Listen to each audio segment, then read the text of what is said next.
好，我哋繼續嚟學繁體字啦。咁睇翻上一次個練習先。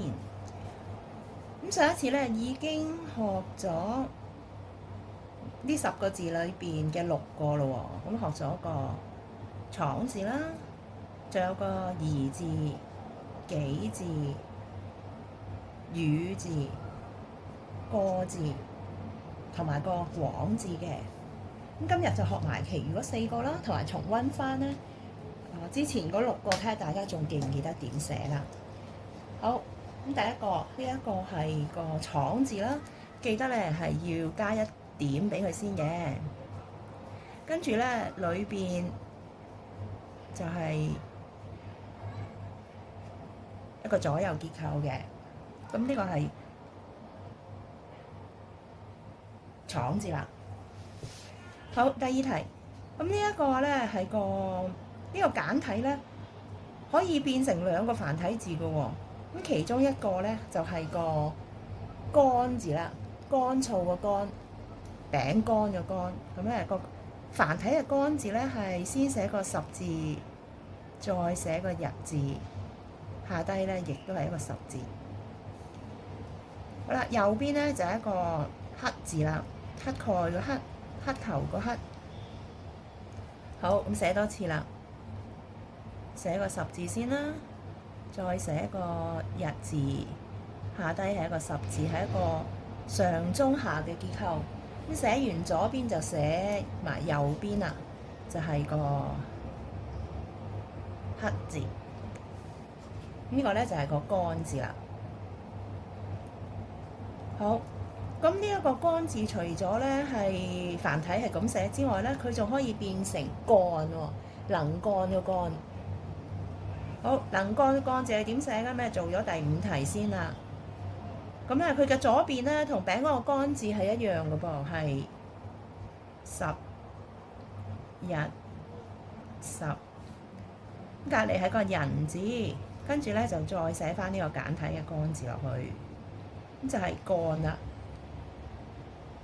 幹一番事業嘅幹啦，能幹嘅幹。好，寫多次10日10，隔離寫埋右邊人。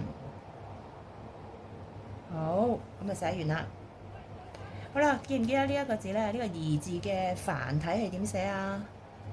係一個扣齒個扣字，兒字嚟嘅，係啦，爭啲寫錯。好，就咁啦，係一個兒童個兒字。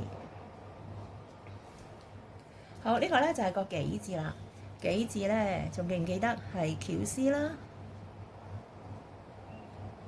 人過加點。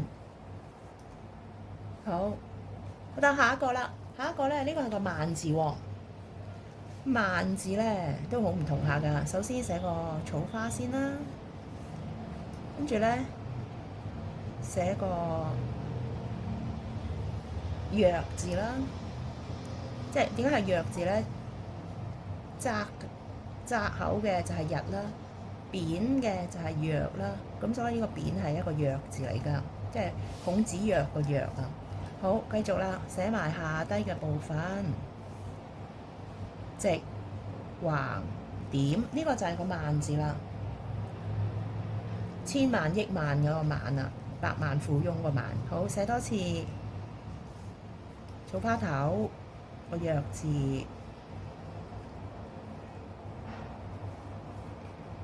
直橫點，睇唔睇到？好，一齊練咯喎。先寫上高，再寫中間，最後一點。好，第7題啦。第7題咧已經學過㗎啦，就係個羽字。羽字 ，OK， 記得啦。好，第8題咧就係個億字啦。億呢個咧就係億萬富翁嘅億啊，億企人邊照寫啦。咁隔離咧就係一個意大利嘅意字喎。意大利嘅意字係立日心，呢個就係億啦。